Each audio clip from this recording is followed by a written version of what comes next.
Town Hall in the White Room, 16 Great Neck Road North, Mashpee, Mass. The time is 7 p.m. We are being broadcast live on local channel 8 and stream live on the Town of Mashpee website at www.mashpeema.gov/channel-8. Okay, if you please stand for the Pledge of Allegiance. Pledge of allegiance to the flag of the United States of America, to the republic for which it stands, one nation, under God, indivisible, with liberty and justice for all. Thank you. Approval of the minutes. Anyone have any edits or changes on the minutes of the meeting? Was it December 6, 2023, Christine? Motion to approve as written. I had do have one an suggestion. Ooh, that's. You have a comment? Page 7, the motion made by Dennis to accept the request to withdraw without prejudice. The motion is just written as Dennis made the motion to withdraw. Oh, I suggest amending to read, Mr. Balzerini made a motion You to were accept the withdrawing. applicant's request to withdraw without prejudice. very good. Thank you very much. I'm still here. Karen, I had an edit as So well. you have a question too? Oh, just a small edit on bottom of page 3. The question I asked was if they knew what the wetland looked like before it was a cranberry bog, not what it looks like in the end. Okay, yes, I remember you said that. Okay, stand corrected. All right, did I hear a second? I'd make a motion to accept as amended. Okay, second? Okay, any discussion, any further discussion? All in favor? Aye. Aye. All opposed? Okay, passes unanimous. Job on the minutes. Okay, we will have public comment now. We have 10 minutes for public comment before our first public hearing. You can speak about anything you want to speak about that you think we'd be interested in, except for the Aquay Highland matters. We will have 2 hearings on that, and on the second hearing, I'm going to roll anything we learned on the first hearing into the second hearing, and then you can have public comment on that after we conclude that. Okay? Anyone have public comment right now on any matter? No public comment. Okay, well, we'll go right to Mr. Moran then, but we're not ready for it yet, so let's see what else we can do. We are not going to do old business tonight, which was continued review of draft implementation table of the local comprehensive plan update. We had a couple of experiences and we got kind of wound up on something else, which was the housing production plan, but we're not going to be doing that tonight because we did not we didn't put it on the agenda. It just sort of came up. And we might have violated an open meeting law, so we're just going to, in abundance of caution, we're not going to speak on that tonight. We will speak on that are we going to speak at the joint meeting with the Select Board on the 8th, December 8th? Or on January 8th, or at the next meeting on January 3rd? So there is a meeting scheduled jointly with the Select Board at the regular meeting of the 8th of Okay. January. Okay. Hopefully you can all attend, but there's nothing precluding you from discussing this at your regular meeting of the 3rd as well. Okay. We should note that there's going to be discussion and deliberation relative to the issues that were raised on Monday night. A discussion and deliberation on January 8th. So we'll put an agenda in for the joint meeting, assuming that there's a quorum of members available. And if the board desires to take this up again, we can do so on the 3rd. Okay, let me ask the board, does anyone want to meet at our meeting on January 3rd to discuss the HPP? Yeah. Yes. Yes? Okay, Is there anything on that agenda right now?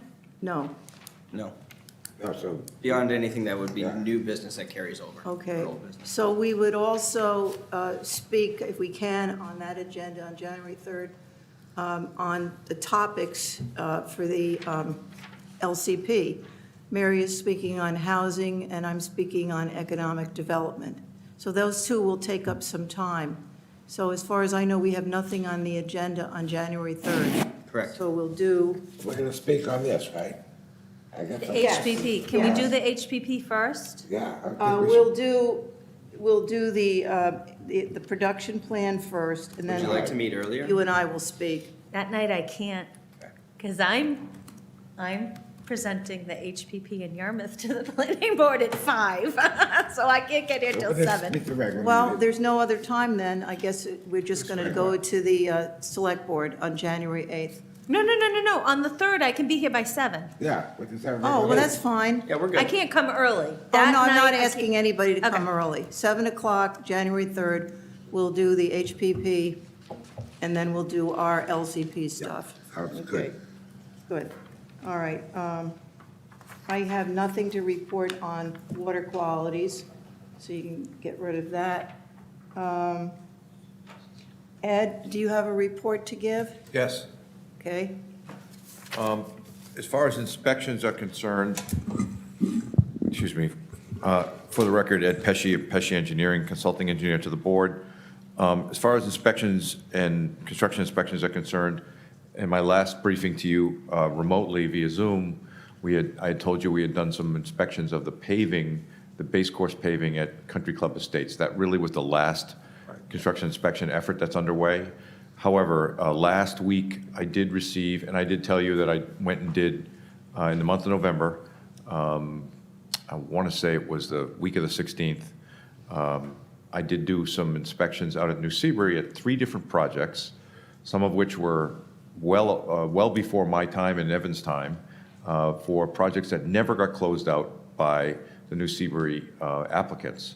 So we were looking at developments that we're trying to close out and trying to release surety amounts that were left, as construction surety for completion. So we walked around, myself, Nick Galanis, walked around and looked at 3 different projects. Last week, I'm just making the point that last week, Tamara Joyce from Southworth Properties, sorry, not Southworth Properties, from New Seabury. Bayswater Development. Bayswater Development, thank you, New Seabury. New Seabury, Bayswater Development in New Seabury, sent me a number of things that I had originally requested. Yes, New Seabury Homes LLC, Development Manager, Tamara Joyce, had sent me as-built plans for some projects from some areas. For instance, I'm very familiar with the cottages Phase 3 and the cottages Phase 4, but I was not familiar with the homes at Seaside, the Fairway Homes at Seaside, also known as the Ocean Front.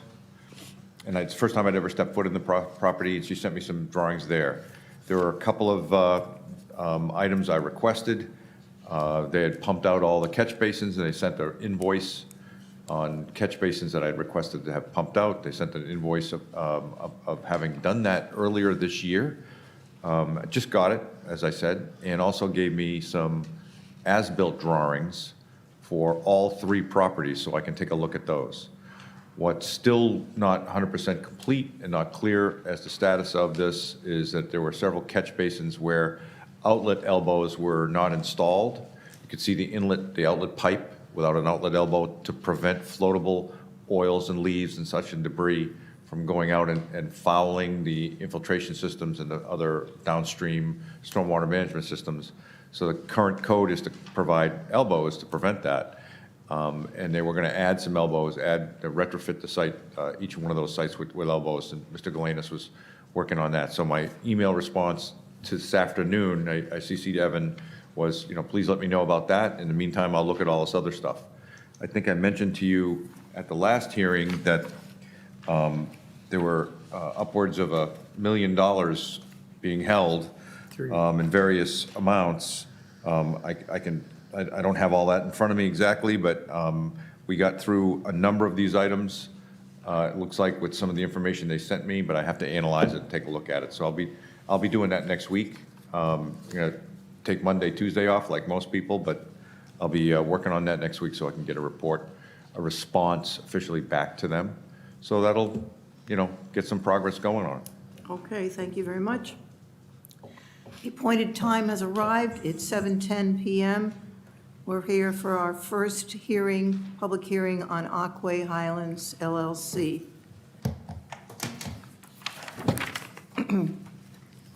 I'll read the Mashpee Planning Board public hearing notice. Hello, Mr. Moran. Pursuant to Massachusetts General Laws, Chapter 40A, Section 9, and the Mashpee zoning bylaws, Sections 174-24, paren C, close paren, and 174-47, the Mashpee Planning Board will hold a public hearing on Wednesday, December 20th, 2023, at 7:10 PM in the Wacoit Meeting Room, the Mashpee Town Hall, 16 Great Neck Road, North Mashpee, Mass. 02649, to consider an application made by Aquay Highlands LLC for approval of a special permit modification of a cluster subdivision known as Aquay Highlands, originally issued to BCDM LLC, and on record at the Barnstable County Registry of Deeds in Book 28196, page 307. The special permit decision relates to properties addressed as follows: 51, 55, 58, 61, 62, 65, 66, 69, 70, 76, 80, and 84 Blue Castle Drive, as well as 0, 8, 12, 16, and 20 Carriage Road. The applicant is requesting that the required sidewalk as shown on the approved subdivision plan referenced in condition 1 of the recorded decision be removed as a requirement, as noted in finding 35 of the recorded special permit decision. The final, quote, "The final set of plans submitted showed a sidewalk on the north side of Blue Castle Drive between the eastern boundary of the project and Carriage Road," end quote. The board had granted a waiver from the requirement to install a sidewalk for that section of Blue Castle Drive west of Carriage Road. This application requests approval of the board to further waive the sidewalk requirement in totality.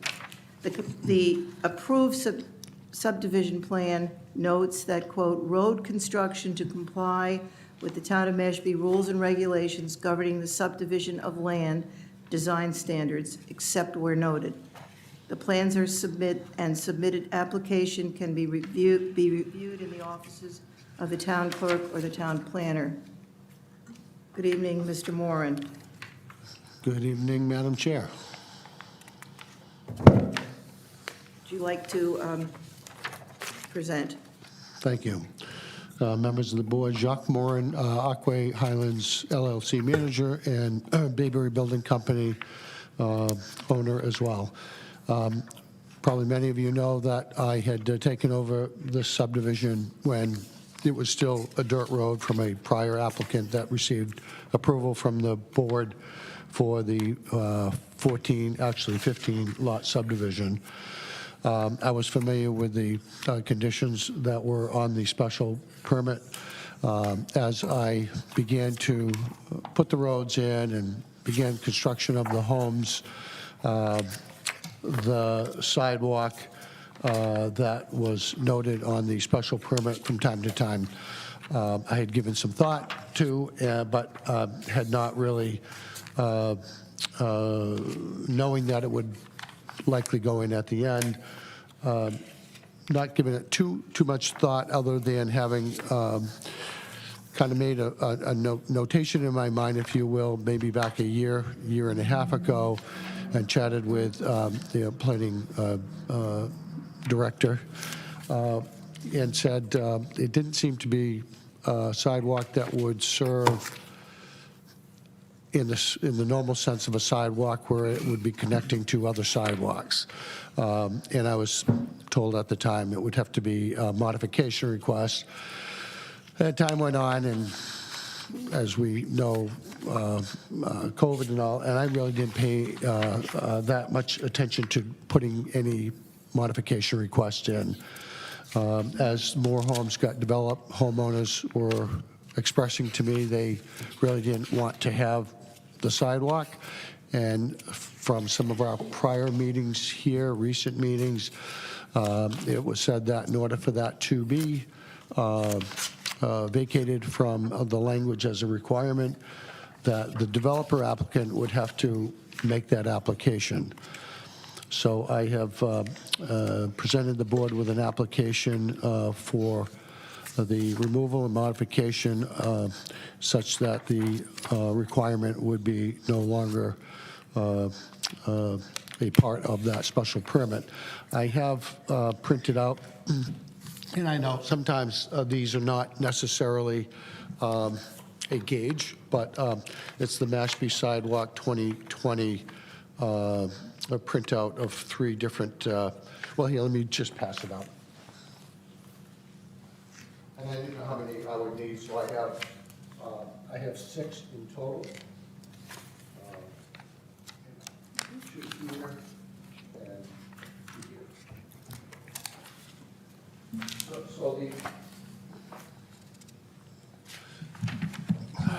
So the first page, albeit not very clear as a printout, I've indicated where Blue Castle Drive is. And certainly within the vicinity of Blue Castle Drive, there are no other residential areas that have any sidewalks to connect to. That pretty much ends, it would end, if implemented, at where that graveled way is, halfway down on Blue Castle Drive. The second page indicates to the north of Blue Castle Drive, the closest residential area, other than the Route 28 and part of Great Neck Road, the public road.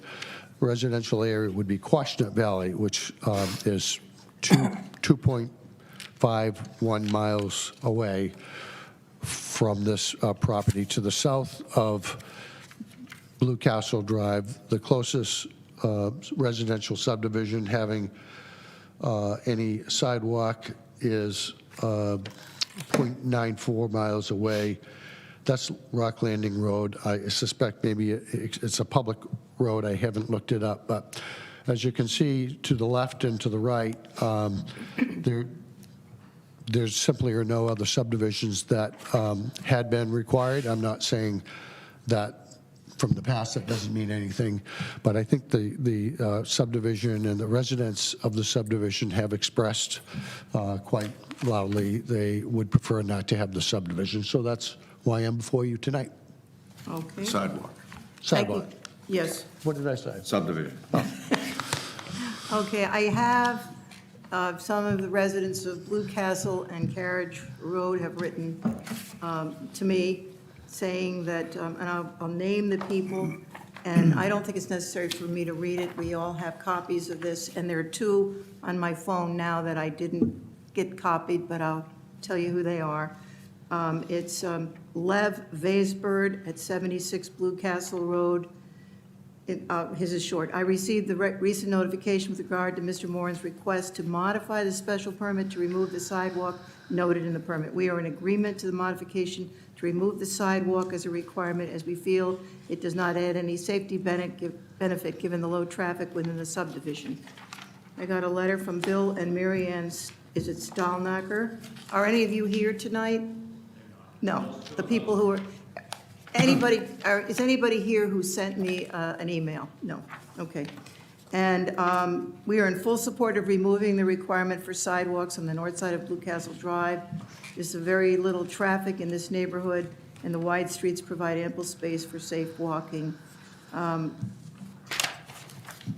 John and Barbara Cornack, same thing. I received recent notification, request with Mr. Moran's request to modify the special permit to remove the sidewalk noted in the permit.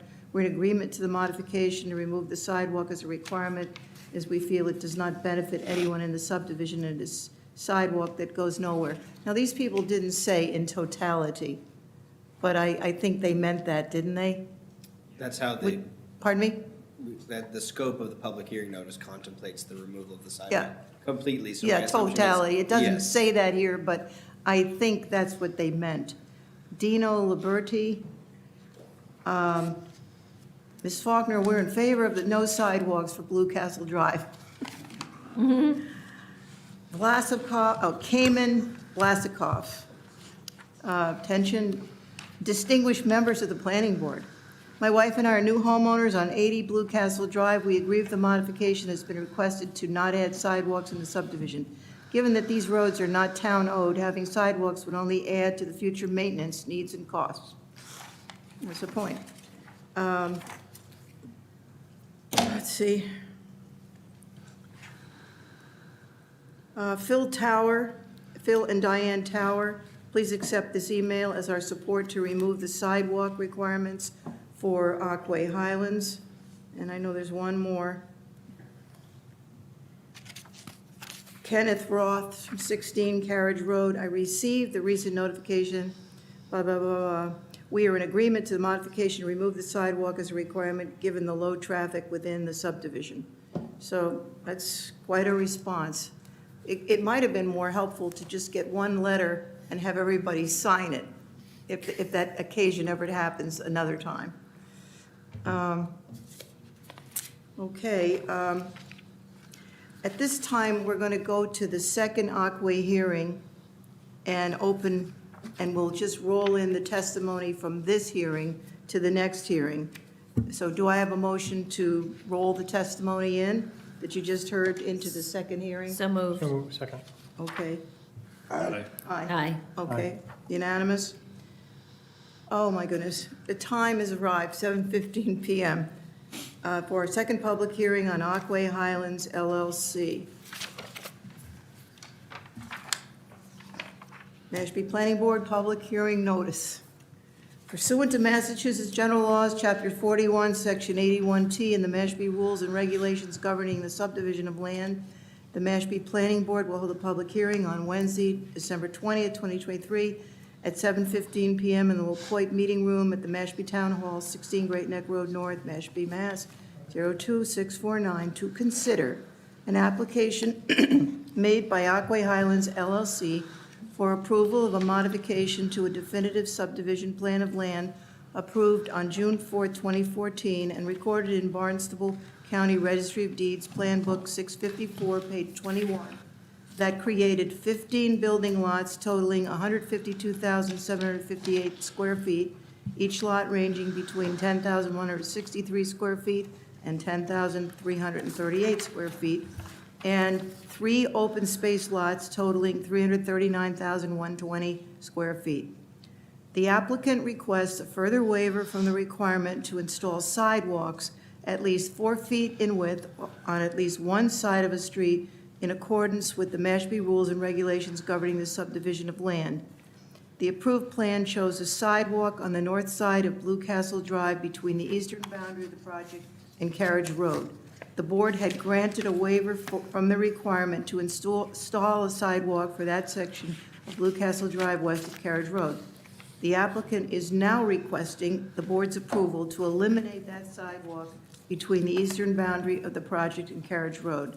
The application and relevant plans may be reviewed in the office of the town clerk or town planner at Mashpee Town Hall. So, now, there was another letter that you sent, Jacques, and I don't know if I need to read that, but the board members got it. Should I read it? Which letter? It's dated October 24th, 2023. He's saying to the board members, I'm writing to request a modification. You want to hear it? You can acknowledge that it exists, but if it's from Jacques, I think he's just presented his. It's just telling us what we're doing right his now. And their last paragraph says, the board has received prior public comment from residents, this is back at other hearings, within the subdivision requesting that sidewalks not be installed. We hope the board considers the request favorably, and we remain available to answer any questions relating to this request. The one thing I would like to note in the letter is that the letter includes a waiver request from the application fee requirements. Yes, I was going to mention that. The peer review and inspections fee. I was- Which, given the nature of the request, does not seem Right. improper. Yes, I was going to cite that in this hearing. Thank you, Evan. So he would only pay the $230 filing fee, Which has been paid, yes. which has been paid, so are you satisfied with that answer? Okay, good. But if the board could take a motion to Okay, waive motion, the yes. application fee. May I have a motion for that? So moved. Second. So moved? Aye. Aye. Unanimous. Okay, good. All right, now it's time to ask the planning board, well, let's have public comment first. Any public comment on Aquay Highlands?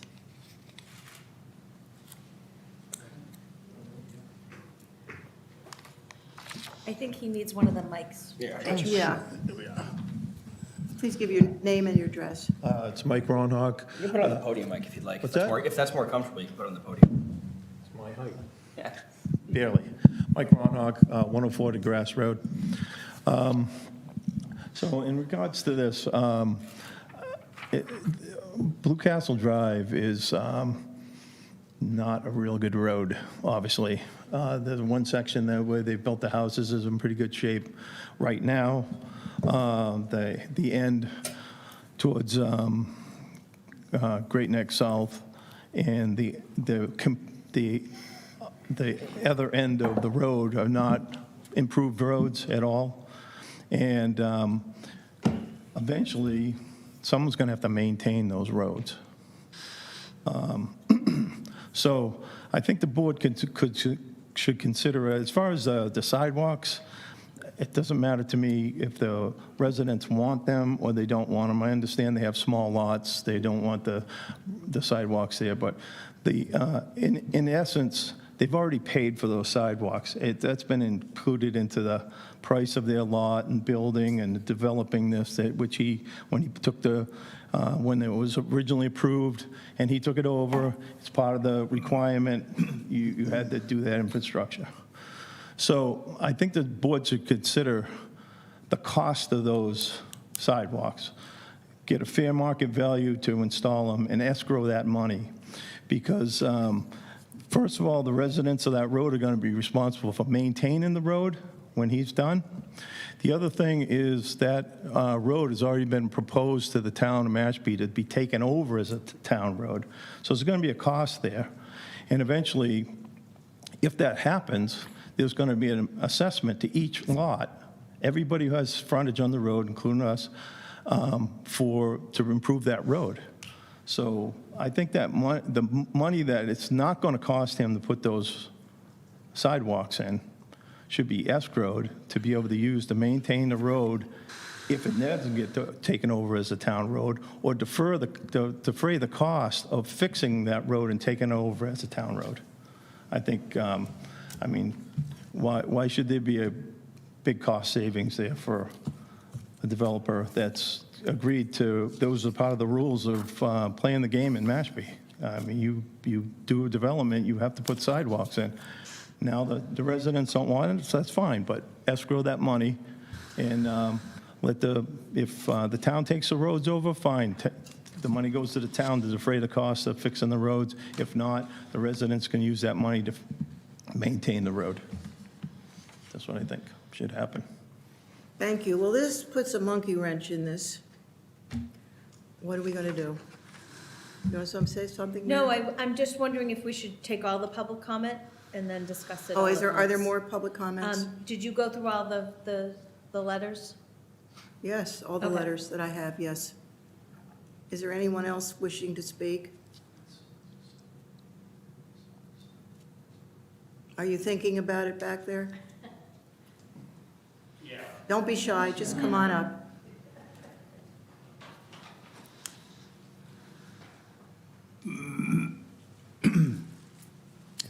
Your name and address. Tom McNabb, 58 Blue Castle.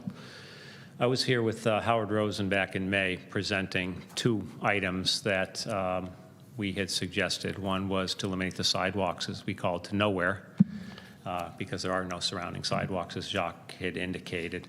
The second one was a request to relook at the maintenance of the unpaved portion of Blue Castle Drive, where we, as something like 40% of the abutters to Blue Castle, had been tagged, unknowing to us, 10 years ago, to have the homeowners take care of the unpaved portion of the road infinitum, which we had expressed at that point we didn't think was a fair or reasonable assessment. As part of the Aquay Highlands development, Jacques has paved approximately 61% of the road from Great Neck Road South up Blue Castle and across Carriage. That whole section in our development is about 61% of that unpaved, previously unpaved territory. So already with our 40% occupancy, taking care of 61% of the unpaved road, I don't seem to think it's fair for, again, us unknowing homeowners to have to take care of the rest of the Blue Castle Drive. So that wasn't part of this. We had brought that up in May, and we were told at that point that the developer had to put in that request, which we have actually a phone call tomorrow to discuss. But as a part of it, which Mike had mentioned on taking money that was appropriated from the sidewalk and allocating that to some escrow fund or whatever toward the road, that might be in everyone's best interest. But that's the one part is the sidewalks. The other part is who actually is going to own the road longer term. We were told originally that this was some sort of agreement 10 years ago, and the agreement fell ultimately on the homeowners, not on the developer. So I just wanted to raise that concern. We'll be back on that issue yet again to challenge that decision, and I think we'll have to use Jacques' help to come back and request that. But I like Mike's comment about taking some of the money from the sidewalks and allocating it toward the maintenance in the meantime. Does that make sense? Let me ask you, if they did take money allocated from the sidewalks, would it be the price of doing those sidewalks now, or the price that it was then? And how do you calculate that? So currently, the subdivision approval has a construction of a sidewalk obligation, which has been secured by the developer by way of the tripartite agreement. Right. If you decide to further waive this requirement to eliminate the sidewalk, you can't retain those monies for some other purpose. They would have to be returned to the developer by the bank. And I would want, if you desire, to consider holding monies that are arguably related to the impacts of the development itself. I would want to pose a legal question whether relative to the legality of such a fee. I don't think if you decide to waive this, you can hold monies for that purpose. So we need to get the advice of town council on this point? Yeah, I think that you would have had to put it in your zoning bylaw ahead of time. Yeah. So, for example, I know there are bylaws out there with respect to affordable housing. If a developer is required, and we don't have that in this town, but it is required to provide affordable housing for a market rate development of a certain size, let's say 10 units. Some towns allow them to provide the affordable housing on-site, off-site, or a cash payment. But it's already in the zoning, and I think we do have to ask town council, because since it's not already in zoning, I'm not sure that we have the power to do that. I mean, I think it's a good idea, but I don't think we have the power to do that. I don't think that you do. I don't think we have the power to do that. And that was when they bought the house. They should have known, we're gonna have to, after we get the thing turned over, the developer turns it over, we're gonna have to take care of that road. That was always in the agreement. How could we change that now? That was part of the agreement. Your lawyer who looked at the thing should have said, hey, you're gonna have to, and I'm sure he did that. I So- think, Yeah, that was never disclosed, so he didn't find, none of the Well- lawyers found it, and none of the residents found it, so. Then you go after the, It's in the public document that created the subdivision, and your title Really, attorney Leo should have seen it. Again, I think that if the people that you've identified as not contributing toward the maintenance of that area, if they all signed on and said, yes, we will, Why would they do that? I think Why that would they do that? we could make that, but the subdivision only covers certain lots. It doesn't cover everybody that's serviced by that road, and I have a feeling that that's, again, beyond our power. We can ask town council, but because the subdivision only deals with certain lots, we can't force. the other lots in. We don't have the power, we don't have the legal power to do that unless they agree to it. focusing on the question relative to the escrow. Yeah, I think that, if you decide to waive this requirement, it's no longer a requirement of the subdivision, and we can't require the applicant to secure the construction of that. And No, I don't that's think going you have into the something- authority to reallocate the funds for some other purpose. Now, whatever the construction cost for that sidewalk would be, would no longer be an obligation by the developer. There would be, those would be monies, reasonably available, not understanding what Jacques has going on internally with his business, but they could be applied to the maintenance, but it's not, I don't think that you have the authority to mandate he do so. Jacques, on this is the purchase and sale agreement of Aquay. On letter E, you've circled special permit recorded with the Barnstable County Registry of Deeds, in book such and such, page such and such. What special permit was that? The special permit regarding The Aquay. special permit that? Yes, for Aquay, yes. Okay, and what does it recite? Are we talking about the So, special permit that we have in our documents? Correct. The point I was trying to make is that I don't know of any homeowner in the subdivision that had not been represented by an attorney and/or broker.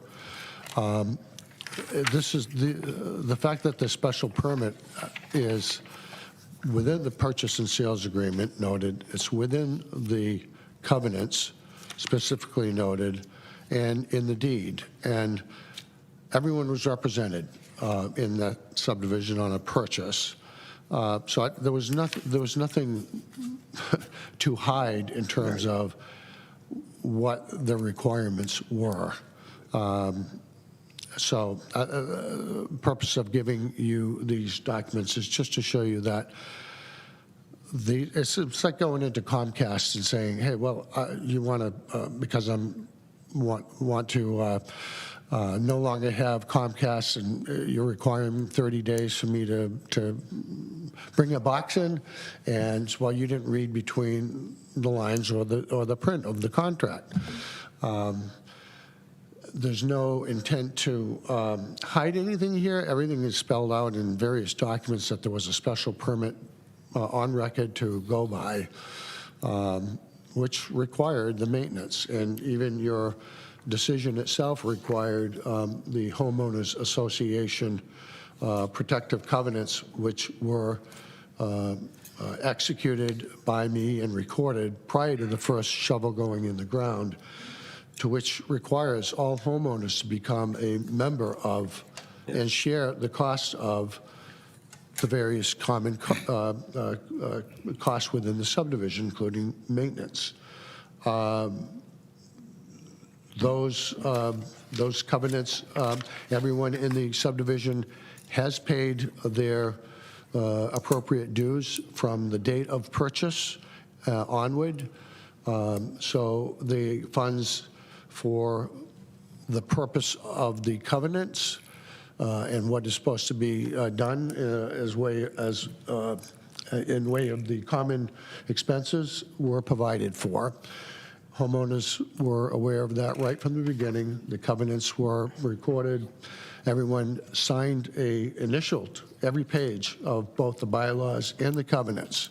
And at some point, Madam Chair, they need to begin to take the responsibility. Last year, tried to have a meeting of the association to turn over the board requirements, the treasurer, everything, and had been told there was no interest in doing that until they found out what was going to happen with the road, or that the road was going to be fixed in a manner whereby they could take it over, in that it was in a condition to take over. I mean, some point the developer has to be out. I mean, if I were to pass, I can't tell my wife here that she's got to be responsible down the line. The special permit said the applicant and the association, which I believe takes into account that when they become members of the association, the requirements therefore are initiated, and in my view, those were initiated way back when the first day they purchased the property, Madam and Chair? collectively. Yes, Just point of order. It seems like we're getting deep into a portion of an application That that is we're not not here for considered within the today. scope of the public hearing. So I'd just like to redirect your attention to the question before you, which is whether or not you desire to further waive the sidewalk requirement in accordance with the rules and regulations governing the subdivision of land. That is the question before you. I'd advise not to deliberate on the maintenance question until the application is made. yeah, I mean, so we would have to close the public hearing first? yes. I have a question though before we do. Go ahead. Oh, I'm so glad our engineer is here. Our engineer's been to this site multiple times, Just a few. just a few. How's it going? Is there any outstanding issues? Nope, I was there today, and That's they've not been what we're cleaning up here the lot for. and everything. It's been looking good. Yeah. I don't know if you've been there, but they got rid of a lot of the trash that was in the first lot. They got rid of the piles of dirt. Every week I see the pile going down.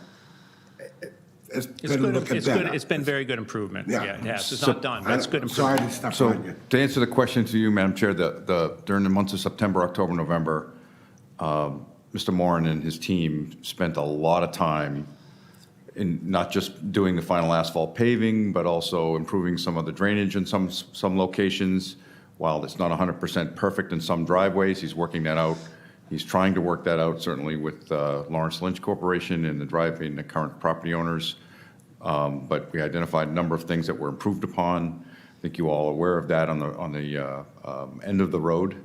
But he also repaired, as the agreement calls for, routine maintenance. He actually went above and beyond just, quote, routine maintenance. He restored the gravel road between the edge of pavement and Great Neck Road South.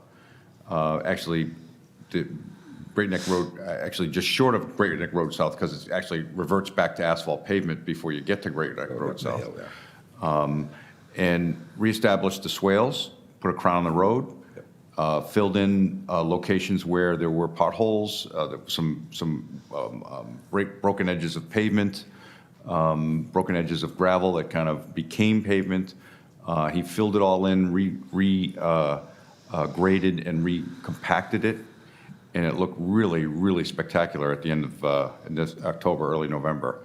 And I've been out there a couple of times since, and it's withheld the test of time. Certainly not going to last forever, but the last few storms, last month of storms, it's withheld pretty well. So it is a tremendously improved product. It is, in my opinion, he's met the letter of the law in the conditions, which was what we asked him to do back in spring. I think that he's done all of the requirements to get to the next point to try to withdraw from the project. There's one thing that I did request, asked him to think about, and that I normally request from a developer, and that is an as-built plan. Now, we have some plans, we have a number of subdivision plans. Obviously, they all show sidewalks on them now. But I typically request that those plans be updated. A little bit of a complication that the original people that did this aren't available anymore, so whether there's CAD files around or not, we're not really sure, so it may be a complication in doing that, but I have asked him to consider that. But other than the as-built plan, virtually everything we've asked him to do, he's accomplished, and it's satisfactory construction. Can we request that as a condition on this decision? It doesn't seem unreasonable. I don't know. I Request would have what, to. Mary?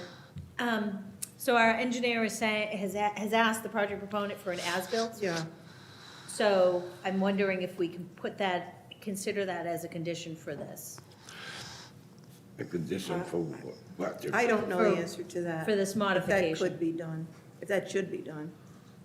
I don't think this should be that, but it's a nice idea, because if you have any problems, then go to the Okay. town and say, hey, where's this sewer line supposed to be, or where's my septic system supposed to be?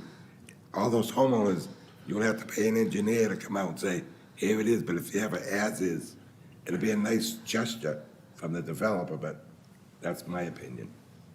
Yes, Mr. Moran? Madam Chair, as Mr. Pest pointed out, the engineer that had originally performed the complete subdivision plans, pages 1 through 11, there is no longer a relationship with that company, and there would not be a relationship with that company by way of their desire.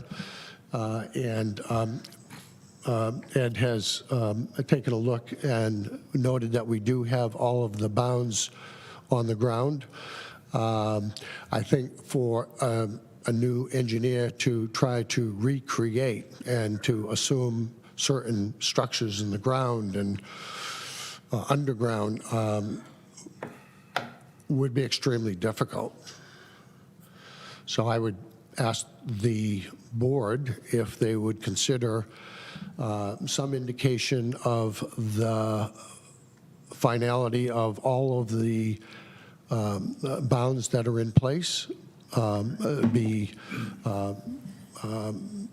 located, and perhaps an engineer can then indicate that on a plan. But I don't believe the first engineer in any way would give up any of the CAD files, unfortunately. That said, up to the board.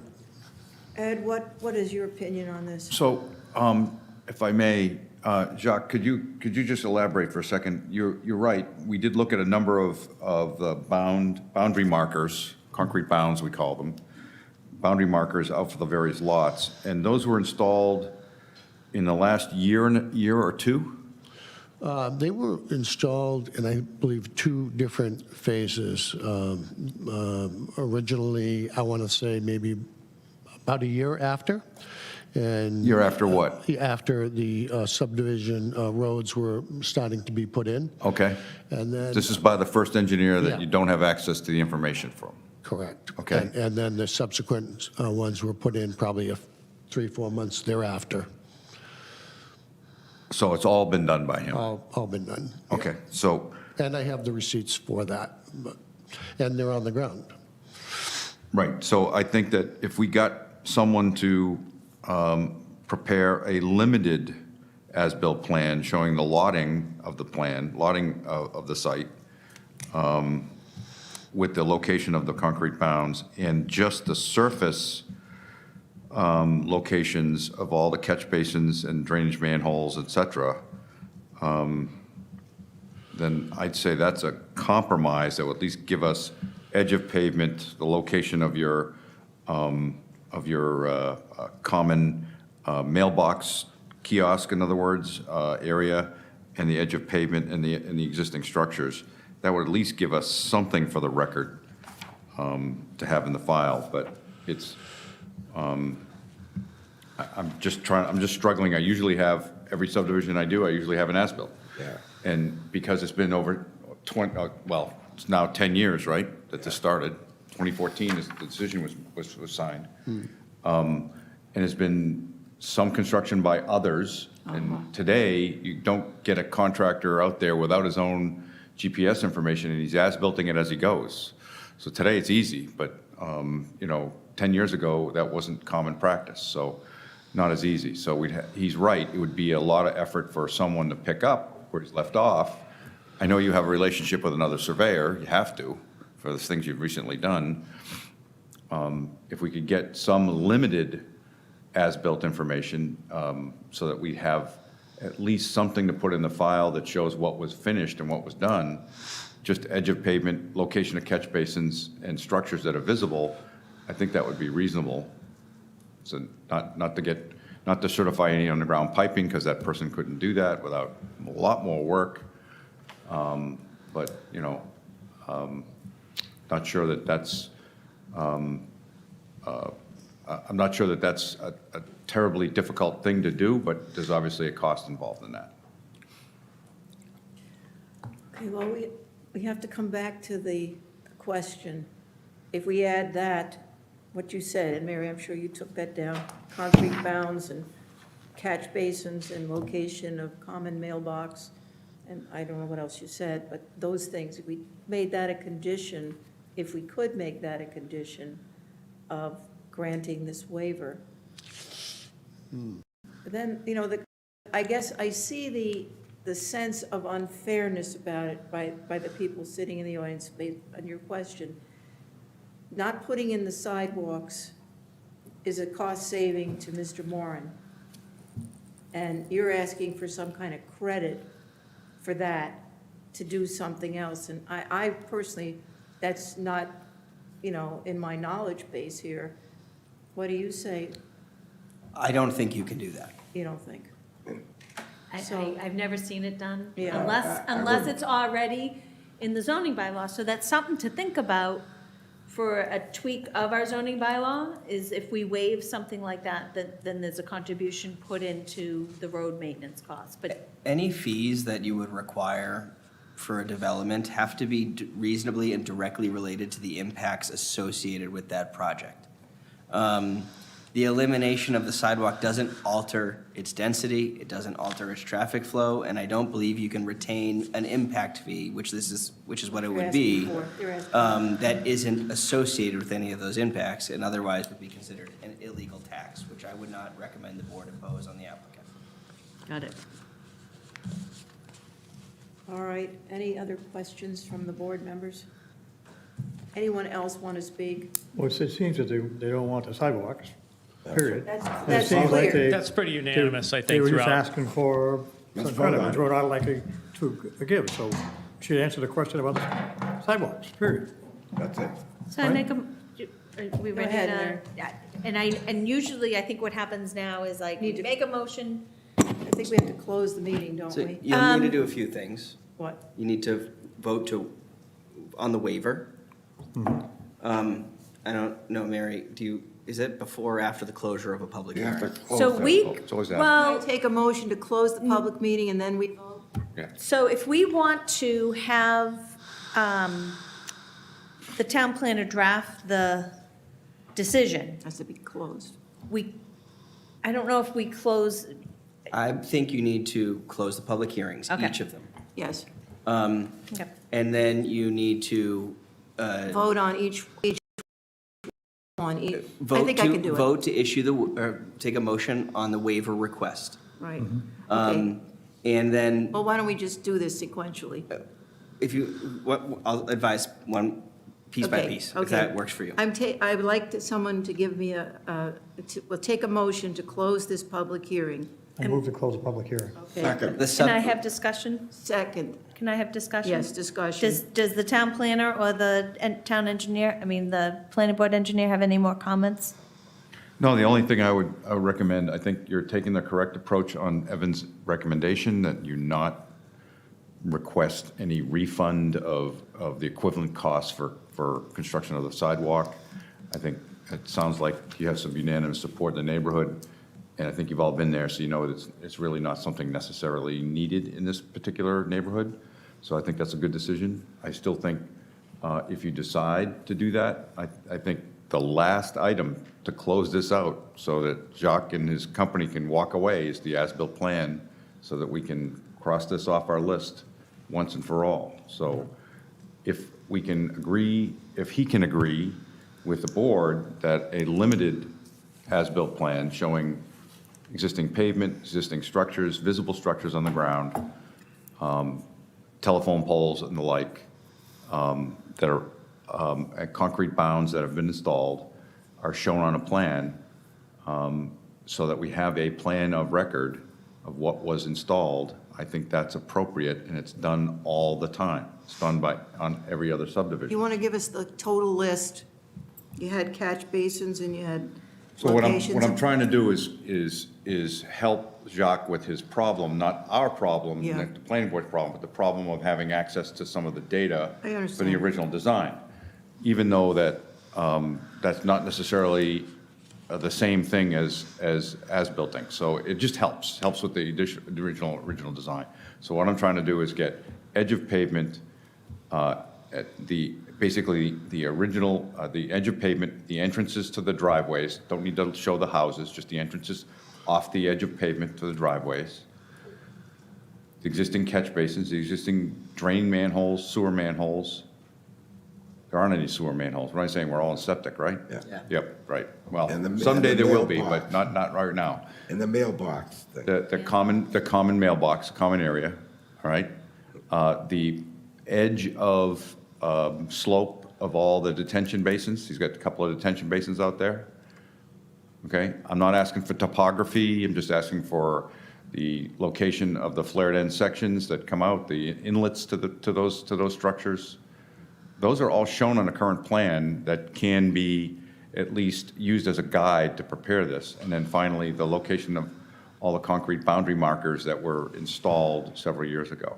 And for the record, Madam Chair, I'm in agreement with that. Okay, Okay, great. good. All right, so I'd like to take a motion to close the meeting. Yeah, Can you you've done that specify, already. in whoever makes the motion, which public hearing you are Yeah. moving to close? I'm ready to do that. We close I'm both? leaving, I don't see why not. I'm looking to do a motion to close the 7:10 public hearing requesting not having, what is it, the Blue Castle? The removal of The the removal of requirement. that requirement on paragraph 1, That is related to the special permit decision. special permit modification. And then the 7:15 public hearing is related to this definitive subdivision plan. Okay, so we have to do a separate motion for each, do we not? I think you could do it in a singular motion. Okay. They're open congruently, so Do I I hear think a you motion? can close them. To close both Both public hearings, so yeah. moved. Second, Aye. Any discussion? No Discussion. discussion? Okay, unanimous. Aye. Aye. Aye.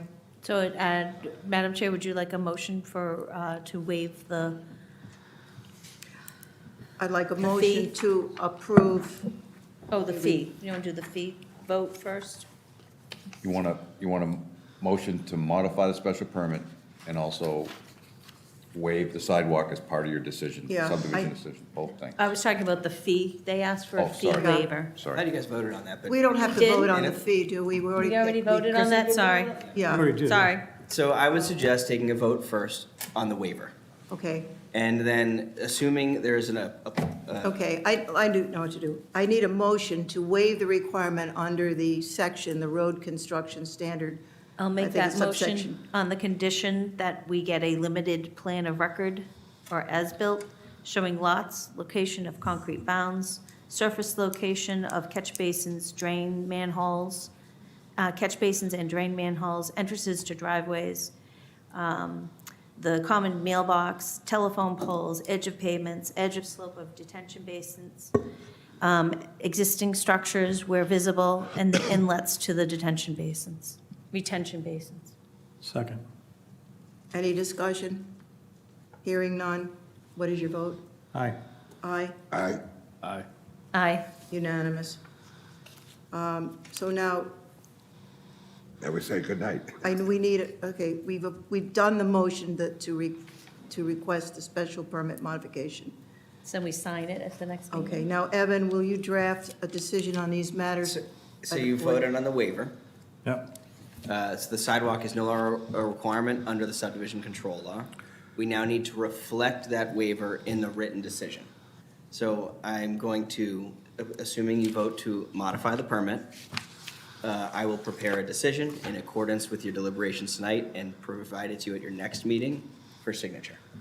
We have Okay, 90 days subsequent to tonight to file that decision with the clerk.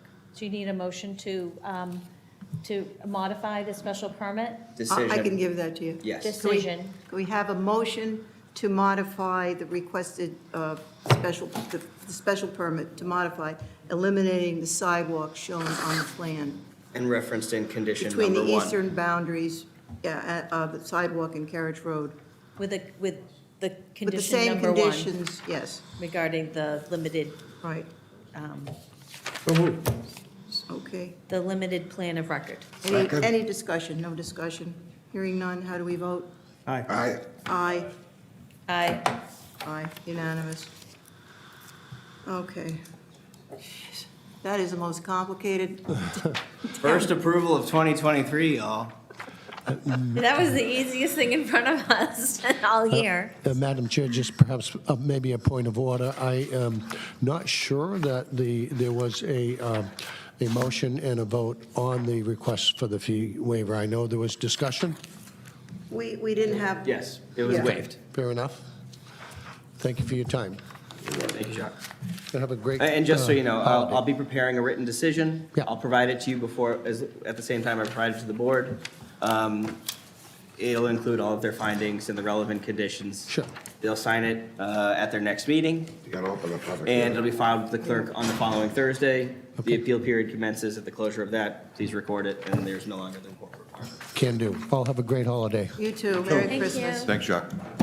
Okay, I now open the 7:30, time has arrived, it's now 7:30, time for the public hearing on Southworth Mashpee Planning board Properties LLC, which is continued from 8/2/2023. Public notice. Pursuant to Massachusetts General Laws, Chapter 48, Section 11, the Mashpee Planning Board will hold a public hearing on Wednesday, March 1, 2023, at 7:10 PM at the Mashpee Town Hall, 16 Great Neck Road North, to consider an application from Southworth Mashpee Properties LLC, property owner, to modify the Willow Bend Country Club special permit. The applicant proposes to construct a 14-unit single-family cottage community immediately contiguous to the Willow Bend Golf Course at 275 Quiniquisette Avenue, map 69, block 32. The existing single-family dwelling is proposed for demolition. With these changes, the total unit count for the Willow Bend project would be increased to 287 if the board authorizes the annexation of 275 Quiniquisette into the Willow Bend special permit as allowed. 287 dwelling units is the maximum number of dwelling units authorized under the special permit. All units will be connected to and served by the existing privately owned wastewater treatment plant, which serves the entire Willow Bend project. I have here a letter, which is in the packet, from Attorney McWinney, Southworth. Dear Mr. Lair, the date is dated today. Southworth Mashpee Properties LLC respectfully requests that the public hearing relating to its special permit modification application currently scheduled for tonight be continued to the January 17, 2024 meeting to allow for attendance by town council. You recall the last meeting, town council was going to give some information about special aspects of the special permit modification. He couldn't be here tonight, but both Attorney McInally and Town Council Patrick Costello will be present on January 17th. So we need to take a motion for a time certain on Yes, please. January 17th. Yes. I may have a motion for a 7:10 public hearing on January 17th So moved. for Southworth Properties. Yeah. Second, Can I have discussion? Any discussion? Yes, I just want to know, should we, and this might be something that town council can answer through the town planner, but should we submit our questions ahead of time to, One of the things town that, planner? before I answer that question, let me say this. What I was thinking about is we're not going into executive session here. right, So we can't ask him questions, anything that would result in, a decision-making on our part or a decision discussion of any aspect of this. oh, can he reject to answer my question? I mean, do you think it'd be worth giving him I our really don't questions? understand why he's coming. That's what I don't understand. Because, it's going to bleed into some kind of, I think some kind of deliberation, a question. Give me an example. So, for example, Yeah, I have read that planning boards can close a public hearing, except that they can still consult with town council while they deliberate and make a decision. I've only read that, I've never asked town council that. So Okay. that's, like, yeah, you, that question you could ask. right? Also, that question about, in the past, we've asked people who come forward for modifications to a special permit, we've checked, are they in compliance with the special permit and all the conditions? Don't we know that with regard to Southworth? That's been a contentious issue, and I would like to ask town council if we can consider that in our decision. So remember up the street where the Montessori school was going in? They came for a special permit modification, there was a grate in the parking lot, and the engineer was like, Charlie was like, you need to get that fixed before you modify the special permit.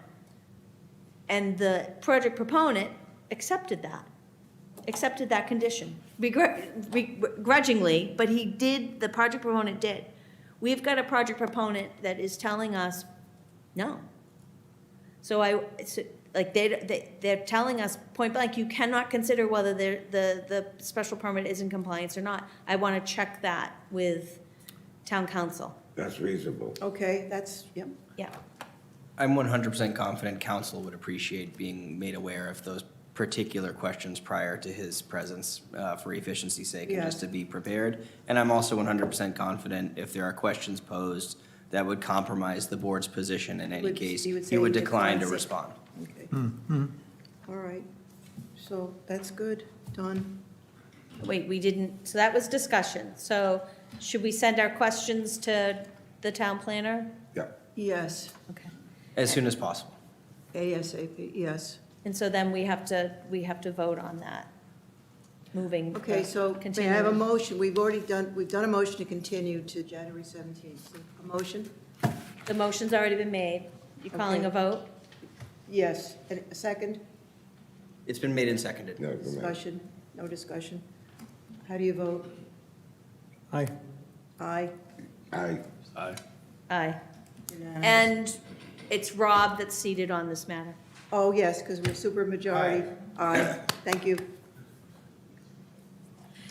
Dale isn't seated on this matter, That's right. because you missed, because of the election, I think there had been 2 meetings before you were sworn You in. have to go on- stand out in the hall. A board member. I mean, the chair can still recognize you in discussion, but for the vote, you'll have to be careful about that. Yeah, you'll be in on everything else after this. And everybody can make that meeting, right? 17th, yeah. Okay, how about raise and replace? We're not going to have a discussion tonight, we're just going to go over it. You're gonna- I just wanted to go over the sections with you. Obviously, Okay. it's the first, well, it's not the first draft, it's more like the third, but it's my first stab at this in a while. And I was hoping to have prepared a presentation with specific examples, and there's been a lot going on, and I'm not prepared to do that tonight. So I just wanted to walk through the sections with you, define for you what the purpose and intent of those sections are, and field any questions you may have, and go from there, if that's all right with you, Madam Chair. Sure.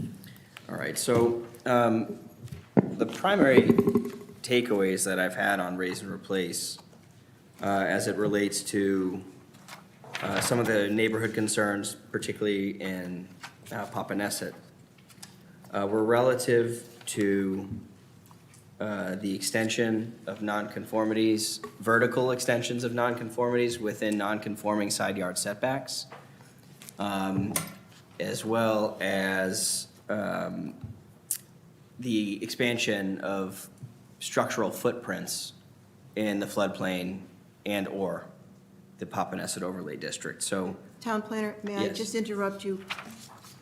I know this because it took me a long time to understand it. Yeah. Would you mind defining for someone who might not know what a pre-existing non-conforming structure is? sure. So the town maintains a zoning bylaw. Within the zoning bylaw, there is a series of dimensional criteria that apply to lots in their respective zoning districts. So in the R3 and the R5 zoning districts, there are unique dimensional criteria that apply. The rules, though, have changed over the years. And so if there was a structure built in 1985, for example, when the minimum lot size was 20,000 square feet, subsequent to the increase in the minimum lot size, say, to 40,000 square feet, your lot becomes lawfully pre-existing non-conforming, whereas it was conforming to its lot size prior to the increase of a zoning change. So you maintain certain protections. This is often referred to as grandfathering, as dimensional criteria change through a town's history. And the same would apply to side setbacks, building heights, et cetera. In the old days, if there was a required building setback of 10 feet, often buildings were built at that 10-foot mark. But if it increases to 15, you now have a nonconformity that was lawfully created. Right. And so raise and replace is really dealing with the protections granted to those nonconformities, and in this case, defining some parameters about how those nonconformities can be altered when a building is demolished and replaced. Is that adequate, Madam Chair? Well, that's great. If you could, I know you're not going to do your presentation today, but maybe if you could just give give an example. I just want to Like- walk through quickly, if I can just find my draft here. Yeah, the first one. Sorry, not exactly sure where it is in my pile. I'm just gonna sit next to Mary here. You can see All all my right. notes. So the purpose and intent, as well as the general requirements, are the same as you saw them last spring. What I wanted to do in this bylaw is create two separate pathways, if you will. One, as if you are a pre-existing non-conforming home that is not within the floodplain overlay and/or Papaneset. So there is a set of standards prescribed in this bylaw, thank you, that apply to all residential lots, with the exception of Papaneset and/or floodplain overlay. So just going through the requirements proposed as a matter of discussion for raise and replace. For those properties outside of the floodplain overlay and outside of Papaneset overlay, this is more or less describing the understood process that the Board of Appeals has applied with a couple caveats. It places into the bylaw in writing more or less the existing condition, but it defines a few things. So in 1A, this is saying that for structures that do not comply with one or more required setbacks, like say you're required to have a 15-foot setback, but your house is built at 10, this is saying you may maintain that nonconformity, and you can add additional area within that nonconformity as long as you don't get closer to the side yard setback. And it further states that if you do propose a structure that increases the intensity of that nonconformity, getting closer, it is substantially more detrimental and cannot be authorized.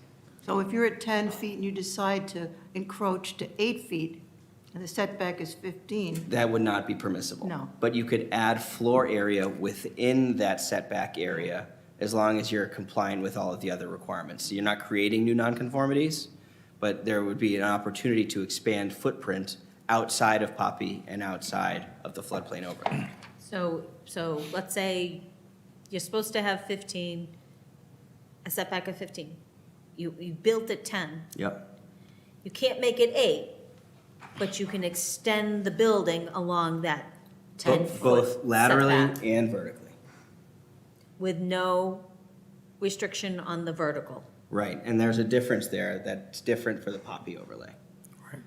So this would allow you to add a second floor and grow laterally along the property line if you have a setback nonconformity. There is Grow a, laterally and what? And vertically, so you And could add a vertically, second thank story. vertically, there is a restriction, 35 feet. Right, and you cannot exceed the 35 feet. And so I'm noting in B, I said for portions of a structure that are not non-conforming, I think I should say for portions of a structure that are conforming, it might be a little bit better. This is noting that you may increase a building footprint even though you have an existing nonconformity, so long as any extensions of the house that are conforming, say you have 20 feet where 15 is required, you can add area up to the 15-foot line, which is more or less implicit unless otherwise described, but I wanted it spelled out in the bylaw. So if you have a 1.5-story house, or it's at 25 feet, for example, but you have a side yard setback nonconformity, you may increase the height up to the maximum allowed in the district, which is the 2.5 stories or 35 feet, and you can extend up to the maximum setback line, or up to the minimum setback of 15 feet.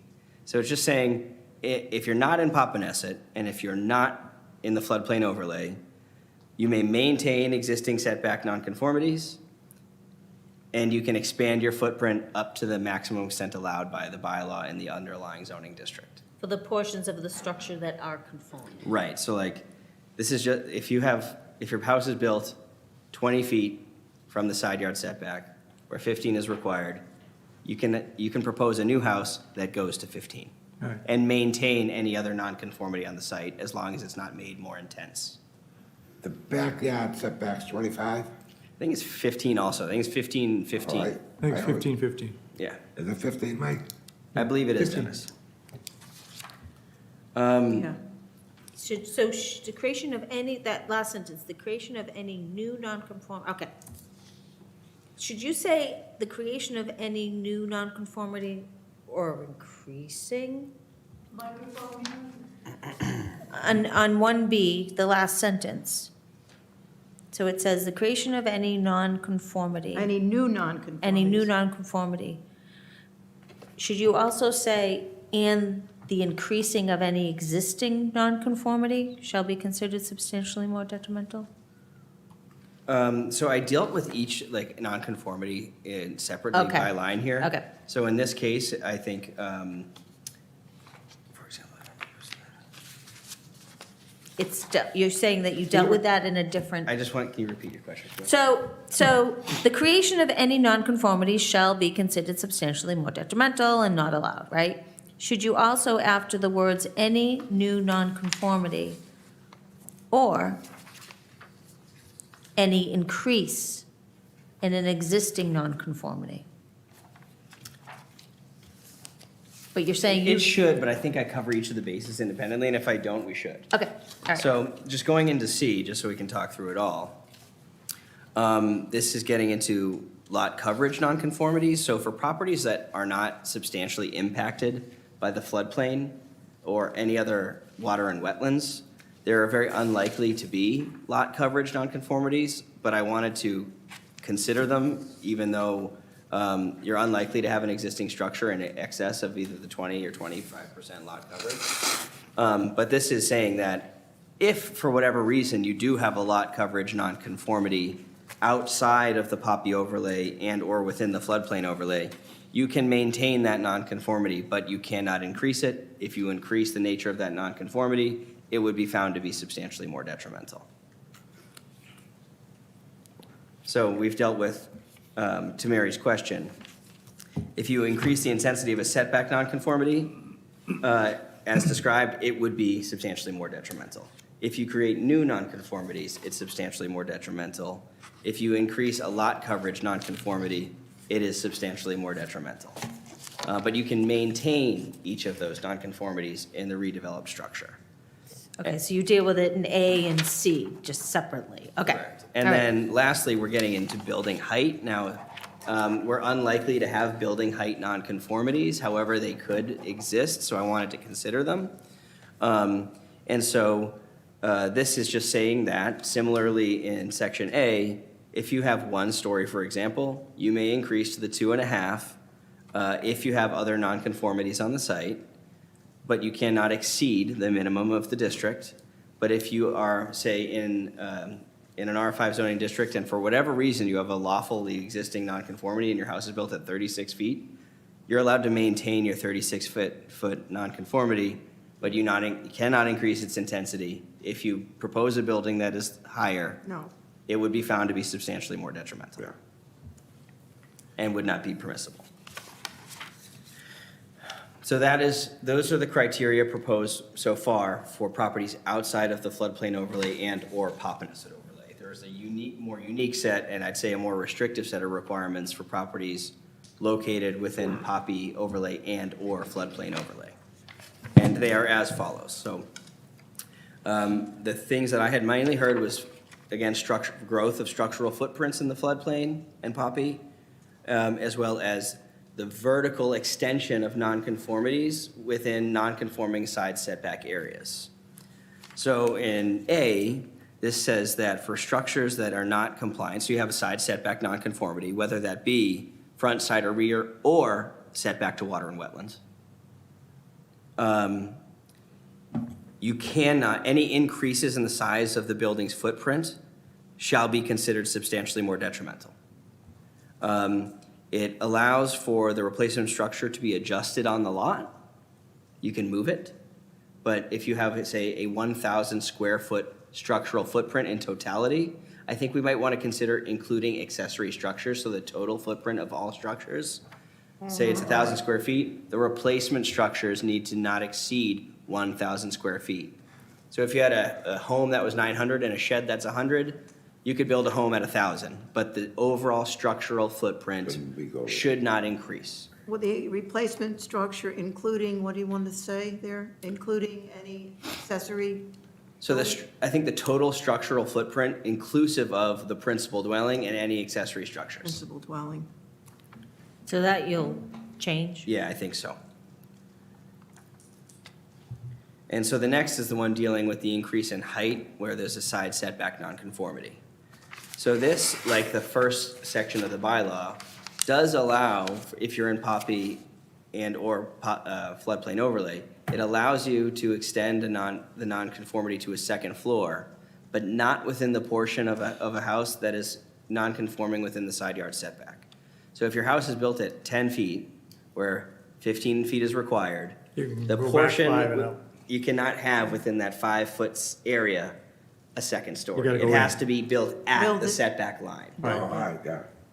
Can you just read the first sentence? I think you missed a word. Sure. So I'll catch it if I did.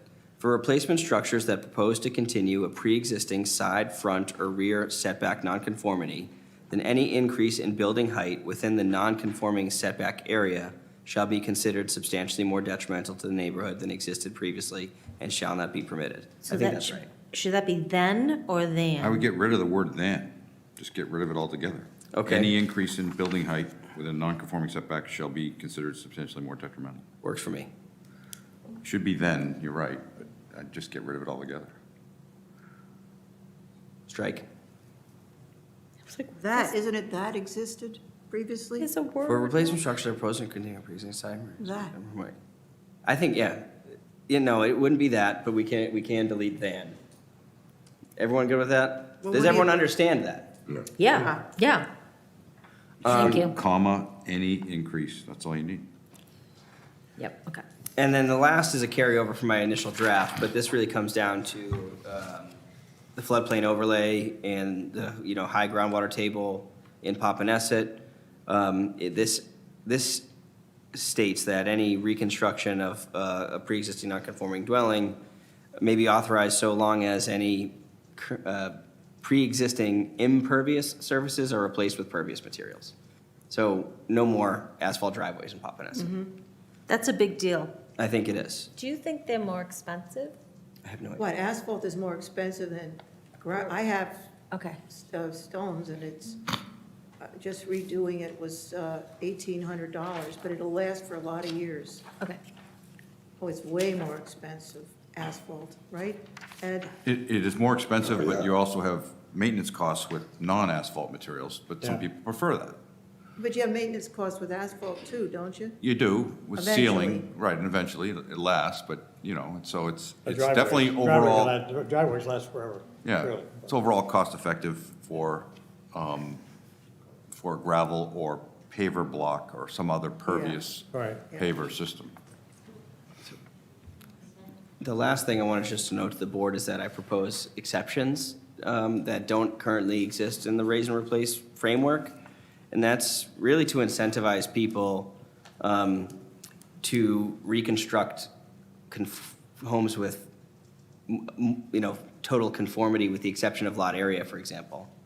And so it would allow the building commissioner, if presented with a plan for a house that is totally conforming in terms of dimensional criteria, like you're going to have frontage and lot area nonconformities, but without those exceptions, if you propose a house that conforms to lot coverage, conforms to building height, and conforms to the zoning setbacks of the underlying district, it may be approved by the building commissioner without a special permit. So Evan, I have one question. Go ahead. So 1B, second sentence, Yep.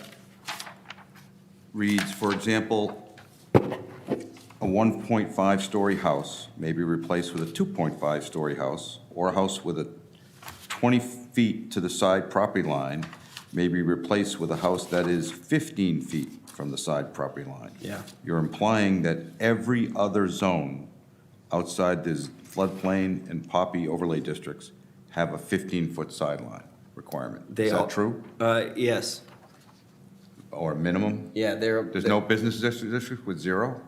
so this only apply, well, no, there's not. Okay, just making the point that you use that example. But just actually thinking about that, Ed, it might be prudent, I mean, these are examples, but in Yes. the event we insert examples in the bylaw, and then in some point in the future, the dimensional criteria changes, we Should put a would- footnote. yeah, it would be inconsistent, so it's just something to think about, but. You can write that, for example, just make it really clear that you're not setting the And just, dimensional you would just requirements say, there.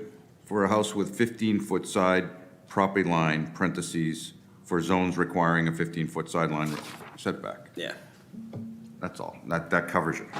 So that's my first stab at this. I think it covers the bases. I think there are a few lingering questions that I want to make sure are rock solid here, but as a general framework, I stand by this approach. Has You want the, to have a PowerPoint presentation? Is that what you had in mind? Well, I figured I would try and utilize visuals like I had in our last go-around to Okay, describe the hand- how the this hand. works. Yeah. I think it is less complicated than the last draft because Yeah, we're not contemplating definitely. percentages of non-conforming spaces, Right, which simplifies it significantly. and no division by zero. And that's also one thing I was trying to avoid, Yeah. because Poppy and anything in the floodplain overlay is getting complicated with relative to raise and replace because of the fact that these all have lot coverage nonconformities. It also have lot area nonconformities because in accordance with our bylaw, the square footage of these lots is 0.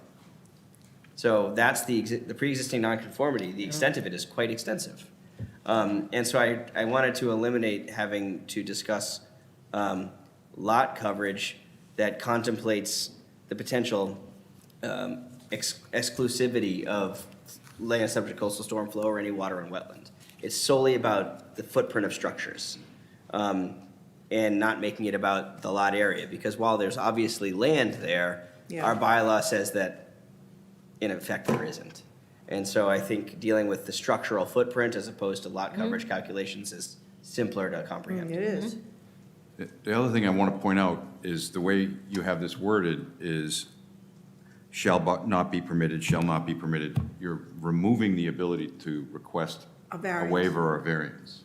And so, and actually, in an earlier draft, I had proposed including language that stated variances should not be issued for raise and replaces. However, I've been advised that if there's a lawful hardship, meaning shape, topography, soil condition that necessitates relief, we can't eliminate the potential for an applicant to seek that relief. So, as is in That our is current an add. bylaw, new nonconformities can only be permitted with the issuance of a variance.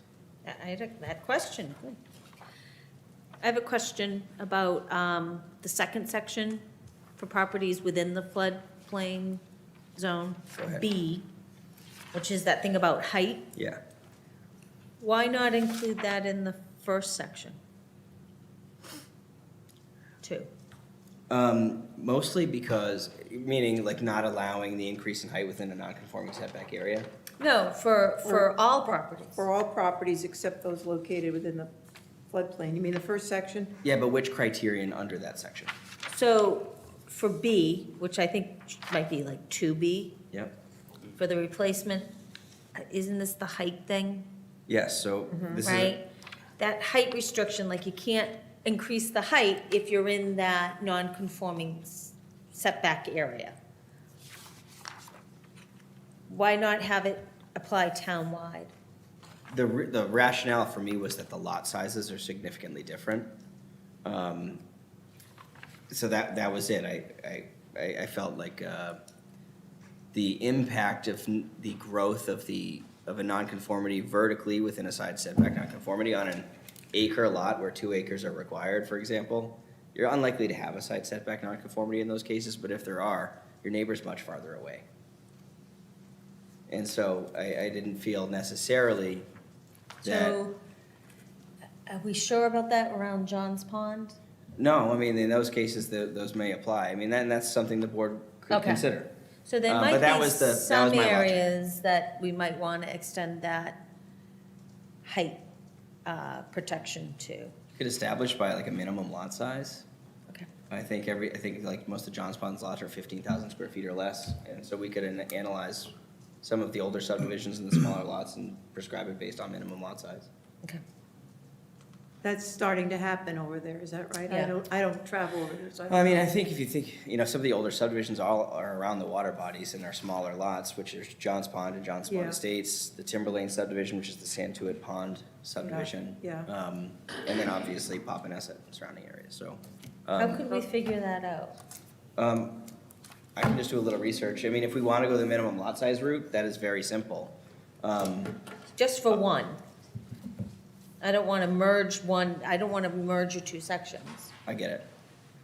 It does- I'll have to think Okay. about it. It does make sense, however, to be consistent on that.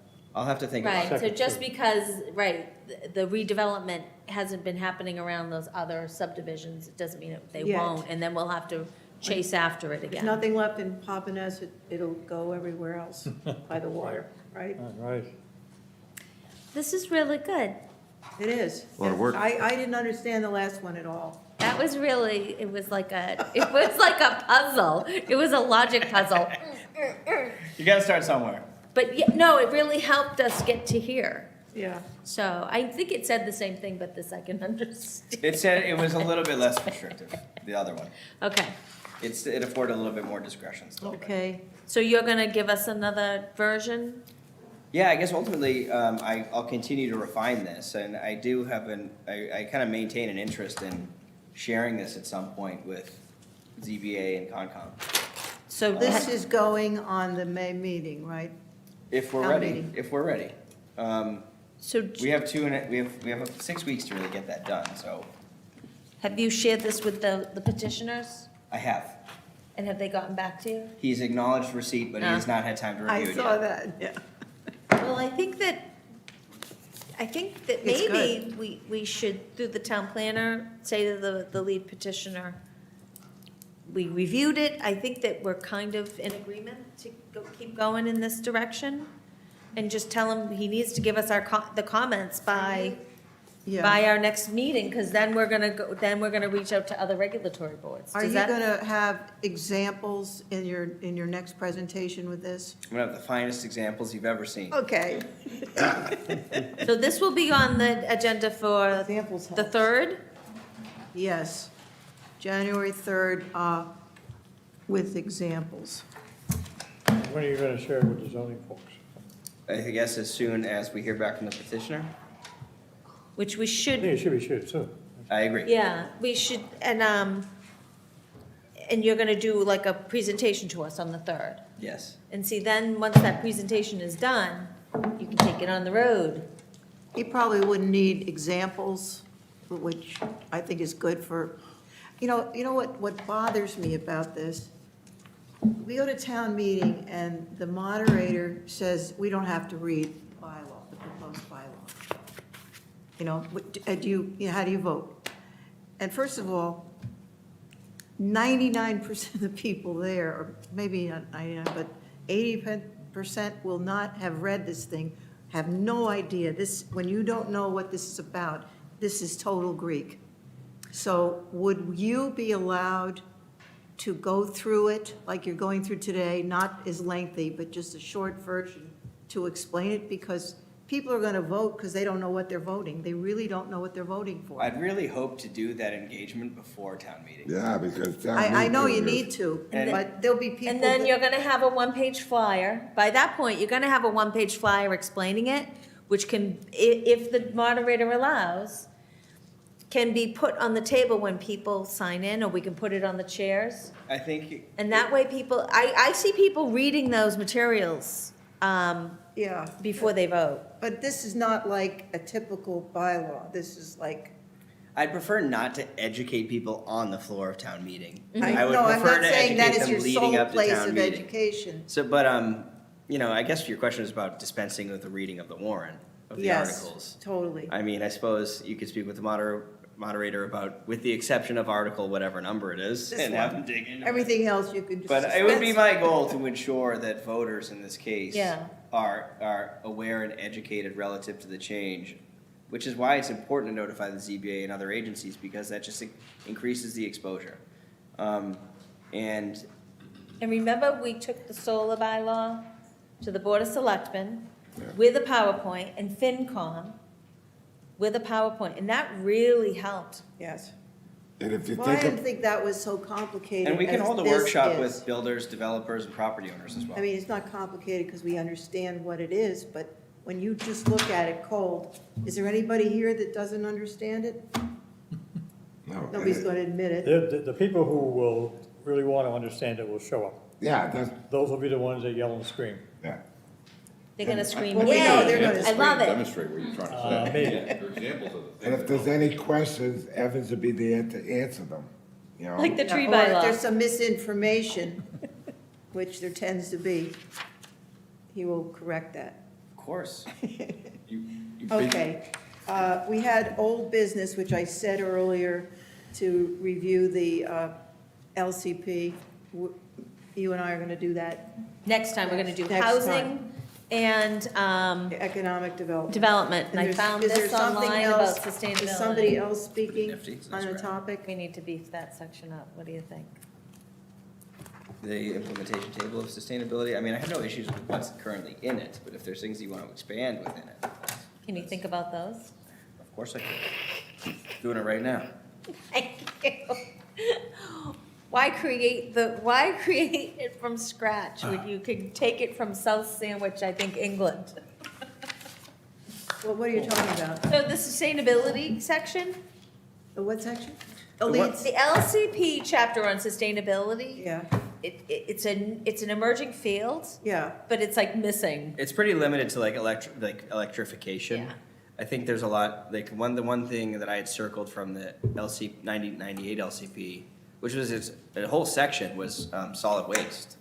Yeah, And I think it should be contemplated, at least the actions in the 98 LCP relative to waste management should Yeah. probably be contemplated yeah, in the sustainability section of yeah, well, our they've got to updated figure out plan. where they're going to cart it to. So I gave him, it's just goals, is 7 goals from a different comprehensive plan that I found online. Okay. That I think could lead us to more actions in that section, that implementation chart. I mean, you know, we have a sandbar jutting 65 miles into the Atlantic Ocean. It's like we need to have a little bit more substance in our LCP chapter on sustainability, I think. Okay, town planners report. I'm gonna go to harbor management second, because there's not much of an update there, but just, you know, touching again on housing production plan. Yeah, We, obviously, most of you were there, on Monday night, met with the select board on the draft of the housing production plan. It was presented alongside our consultants. I had a few takeaways, mostly related to the zoning strategies that were contemplated in the plan. Needless to say, it was heard loud and clear that there are some modifications desired to the zoning strategies as they've been defined. We did send to each of you today the backup, the survey backup, the notes from our consultant, from the community workshops, et cetera. And I also just provided some of my thoughts on how to mitigate some of the issues that were raised on Monday. We've been invited by the chair of the select board to meet again on January 8th to bring those issues to the fore. I'll certainly be prepared with a menu of options. Please consume the materials we sent to you today. We'll obviously again be back on the 3rd to dive in before we meet again on the 8th with the select board. But I just wanted to acknowledge that I think I understand and recognize the issues presented. I think there are clear options to evaluate, and we'll do so when we convene again on the subject and we have an agenda that considers that scope. So Okay. I think that I'm really looking at our existing vision and our proposed vision when I'm looking at everything that has to go into the HPP. And then I talked to Alexis about an annual, remember the old HPP had like the annual number of units and how they were gonna get created? I thought you had to have that in your HPP for the state to approve it. I mean, so we have a numerical number, it's 37 units, I think, annually. And then our strategies relate to the production of units. Aren't And you supposed to quantify it? I'm gonna trust Alexis on Okay. how it's presented and say the plan as proposed would be accepted. Okay. I think it's challenging to say, I mean, it's like, obviously, there are certain goals that need to be maintained to get 37 units. But in the entire lifetime of the 2015 plan, you'd never achieve the production goal. So I don't think it's a requirement. We have to have a numerical goal. That's a requirement. Okay. And our strategy should be as specific as possible to achieve the goal. And if there's specificity that could be had, perhaps we should include it. I just don't know what it is. You're talking about affordable housing, the 10% goal? Yeah. Yes. In the old HPP, it has a chart. One thing I think that is very important as it relates to the production goal is the strategic plan, action plan that's contemplated for the Affordable Housing Trust. Because that is, absent zoning changes, that is the tool we currently have to achieve the production goal on the municipal property we control.